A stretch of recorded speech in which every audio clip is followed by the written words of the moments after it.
आप सब लोगों को नमस्कार।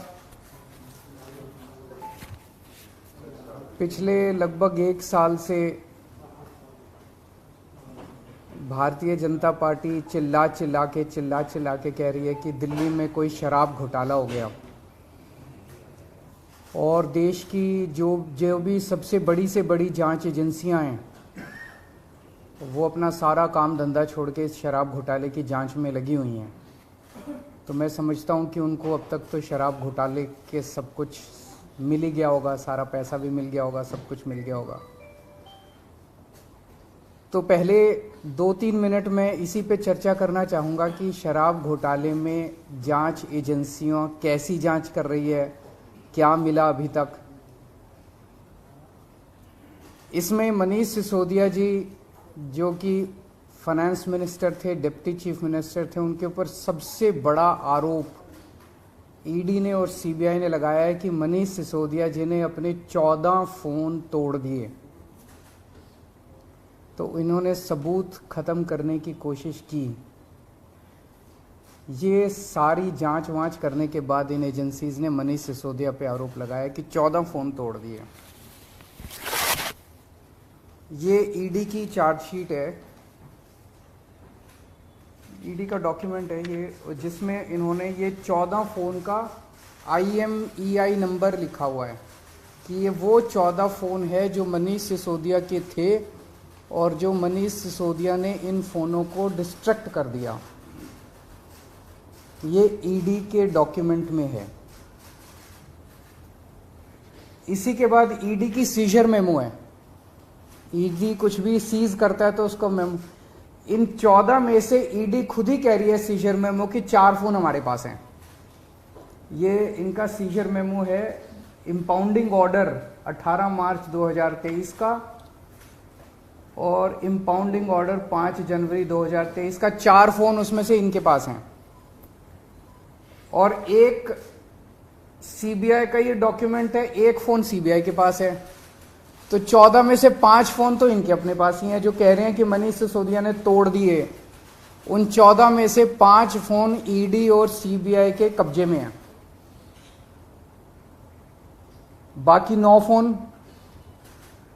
तो जब इन्होंने ये आरोप लगाया, हम तो छोटे लोग हैं, हमारे पास इतने साधन नहीं थे, लेकिन फिर भी अपने सीमित साधनों से पिछले महीने 1.5 महीने में हमने भी थोड़ी जांच करी तो पता चला बाकी मोस्टली फोन, एक आध को छोड़ के वो भी पता चल जाएगा कहाँ, मोस्टली फोन जिंदा हैं, कोई ना कोई इस्तेमाल कर रहा है।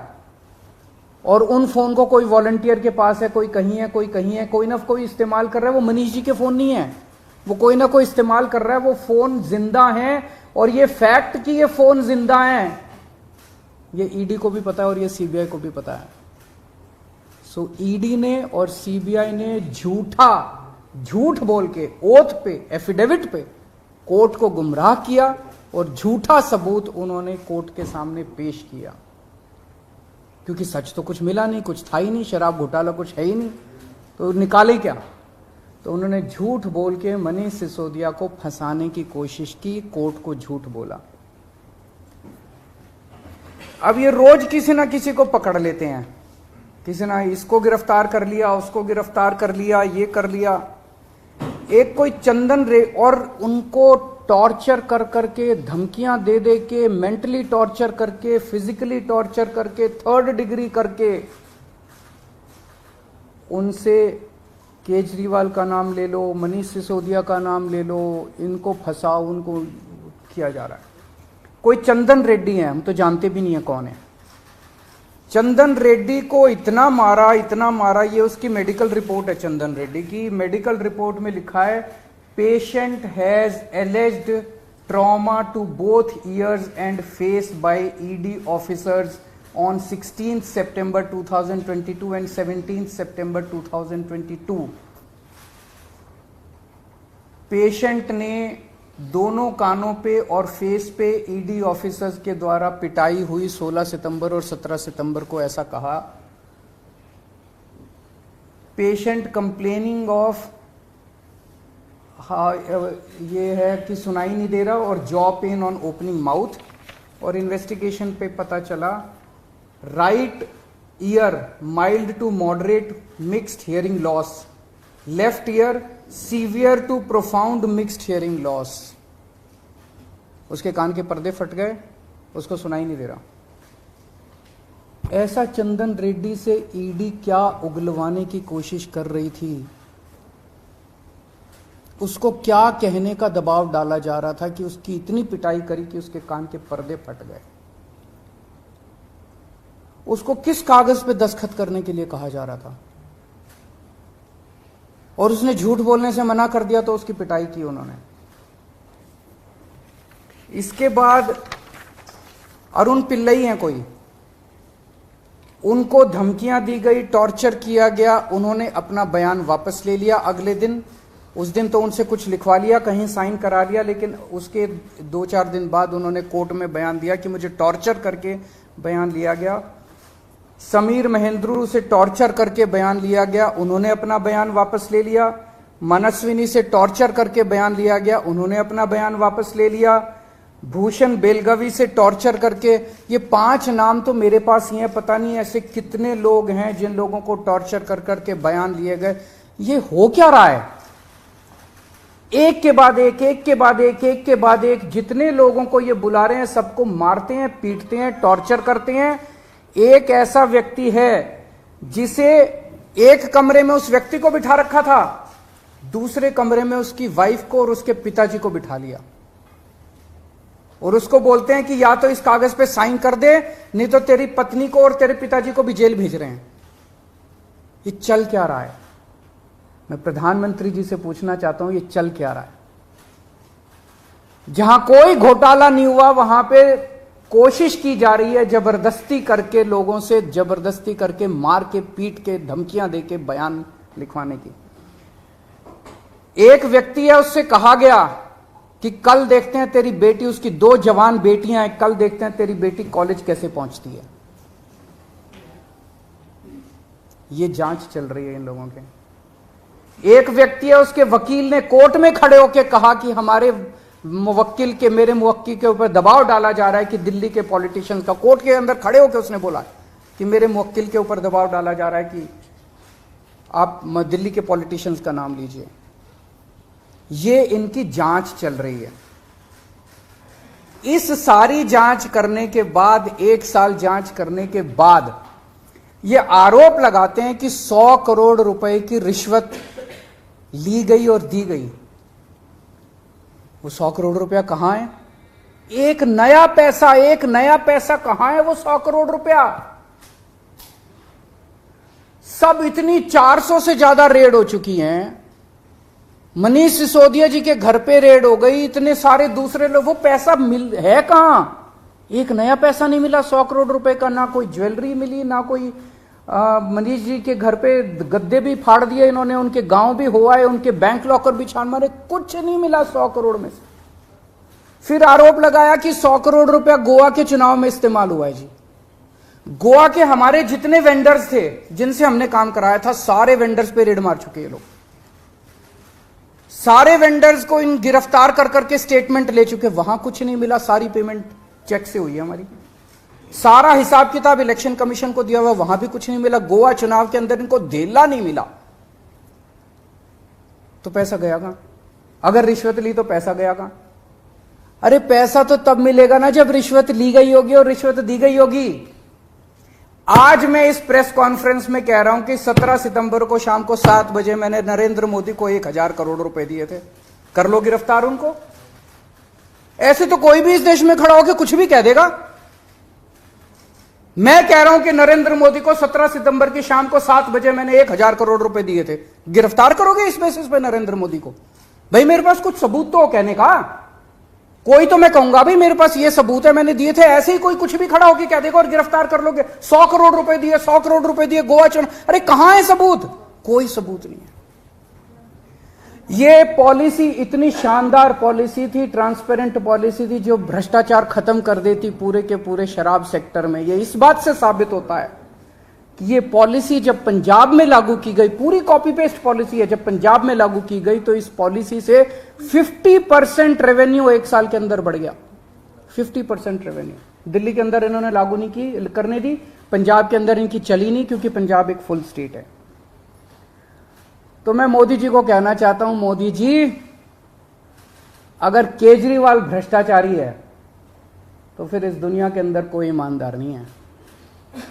मुद्दा भ्रष्टाचार है ही नहीं, मुद्दा भ्रष्टाचार की जांच है ही नहीं, मुद्दा शराब घोटाला है ही नहीं। ऐसा शख्स देश का प्रधानमंत्री जो सर से लेकर पैर तक भ्रष्टाचार के अंदर डूबा हुआ है, उसके लिए भ्रष्टाचार मुद्दा कैसे हो सकता है? पिछले मार्च के आखिरी हफ्ते के अंदर मैंने इतने सारे असेंबली के अंदर इतने सारे गिनाए थे भ्रष्टाचार जो इन्होंने किए हैं, इतने भ्रष्टाचार गिनाए थे। इन्होंने तो मेरे को तभी कह दिया था उस दिन, जिस दिन असेंबली में मैंने स्पीच दी थी, शाम को संजय सिंह का मैसेज आया कि अरविंद जी अब अगला नंबर आपका है। कल सत्यपाल मलिक जी ने एक इंटरव्यू दिया, मैं वो सुन रहा था। सत्यपाल मलिक जी ने कहा मोदी जी को भ्रष्टाचार से कोई परहेज नहीं है। ये मैं तो नहीं कह रहा हूं, ये तो उनके अपने गवर्नर कह रहे हैं। सत्यपाल मलिक जी कौन है? सत्यपाल मलिक जी मोदी जी के बहुत खास लोगों में गिने जाते थे। उन्हें पहले उन्होंने जम्मू कश्मीर का गवर्नर बनाया, फिर उन्हें गोवा का गवर्नर बनाया, फिर उन्हें मेघालय का गवर्नर बनाया। उन्होंने कहा कि मेरे जो इंटरेक्शन हुए मोदी जी के साथ, उसमें पता चला है कि मोदी जी को भ्रष्टाचार से किसी तरह का परहेज नहीं है। उसी इंटरव्यू में उन्होंने कहा कि इन लोगों के कुछ मुख्यमंत्री हैं जो भ्रष्टाचार करते हैं, खूब पैसे इकट्ठे करते हैं, लेकिन वो सारा पैसा मुख्यमंत्री अपने पास नहीं रखते, वो पैसा ऊपर भेजते हैं और वहां से वो पैसा उनकी दोस्त की कंपनियों के अंदर इन्वेस्ट होता है। मैंने भी तो इसी तरह का कुछ कहा था अपने उसमें। तो चलो मेरी बात तो नहीं मानी, अब तो गवर्नर इनके अपने गवर्नर कह रहे हैं। तो ऐसा व्यक्ति जो इतना भ्रष्टाचार कर रहा है, उसके लिए भ्रष्टाचार मुद्दा हो ही नहीं सकता। उनके लिए भ्रष्टाचार मुद्दा थोड़ी है। तो फिर ये आम आदमी पार्टी के पीछे क्यों पड़े हैं? 75 साल के भारत के इतिहास में किसी एक पार्टी को इतनी बुरी तरह से टारगेट नहीं किया गया जिस तरह से आम आदमी पार्टी को ये लोग टारगेट कर रहे हैं। नंबर 2 को गिरफ्तार कर लिया, नंबर 3 को गिरफ्तार कर लिया, और उनको गिरफ्तार करने का तो मकसद इनका यही था कि मेरी गर्दन तक पहुंचना। तो अब ये मेरे पीछे पड़े हैं, मुझ तक पहुंचने की कोशिश कर रहे हैं। किसी पार्टी को इस तरह से नहीं टारगेट किया गया जिस तरह से आम आदमी पार्टी को टारगेट किया गया। उसका एक कारण है, वो कारण है कि 75 साल के बाद आम आदमी पार्टी ने इस देश को एक ऐसी उम्मीद दी है जो कि कोई पार्टी नहीं दे पाई। गुजरात के अंदर 30 साल से बीजेपी की सरकार है, उसमें 12 साल प्रधानमंत्री मोदी जी खुद वहां पे मुख्यमंत्री रहे। 30 साल के अंदर ये एक सरकारी स्कूल ठीक नहीं कर पाए, एक भी सरकारी स्कूल ठीक नहीं कर पाए। जब मोदी जी को फोटो खिंचवाने के लिए सरकारी स्कूल में जाना था तो एक टेम्पोरेरी क्लास, एक टेंट के अंदर टेम्पोरेरी क्लास बनानी पड़ी इनको फोटो खिंचवाने के लिए। फोटो खिंचवाने लायक सरकारी स्कूल भी नहीं बना पाए। और 5 साल के अंदर दिल्ली के हमने सारे सरकारी स्कूलों का कायाकल्प कर दिया। 5 साल के अंदर हमने सारे सरकारी स्कूल ठीक कर दिए। इस देश के लोगों को आम आदमी पार्टी ने एक उम्मीद दी है कि केवल आम आदमी पार्टी उनकी गरीबी दूर कर सकती है, उनको शिक्षित कर सकती है, उनके बच्चों को रोजगार दे सकती है। आम आदमी पार्टी ने इस देश के लोगों को उम्मीद दी है। प्रधानमंत्री जी उस उम्मीद को कुचलना चाहते हैं। प्रधानमंत्री जी नहीं चाहते कि वो उम्मीद आगे बढ़े, क्योंकि अभी तक इन सारी पार्टियों को की मिलके जो लूट चल रही थी, अगर इनको स्कूल बनवाने पड़ गए, इनको अस्पताल बनवाने पड़ गए, तो उनको लूटने के लिए पैसे नहीं बचेगा। तो कल इन्होंने मेरे को बुलाया है, मैं जाऊंगा कल सीबीआई में, और मैं फिर से अंत में यही कहना चाहता हूं कि प्रधानमंत्री जी, अगर केजरीवाल चोर है, केजरीवाल भ्रष्टाचारी है, तो इस दुनिया में कोई ईमानदार नहीं है। सर, क्या आपको आशंका है कि कल जब आप पूछताछ जाएंगे तो गिरफ्तारी हो सकती है आपकी? संडे का दिन है, जैसे मनीष जी को अरेस्ट किया गया, आप नहीं कर सकते? भाई ये बीजेपी वाले तो मैं कल से देख रहा हूँ प्रेस कॉन्फ्रेंस कर करके यही कह रहे हैं कि केजरीवाल को गिरफ्तार करेंगे। तो अगर बीजेपी ने सीबीआई को ऑर्डर दे दिए हैं कि गिरफ्तार करना है, तो फिर सीबीआई उसको नकार कैसे सकती है? बीजेपी के ऑर्डर तो मानेंगे वो लोग। Thank you.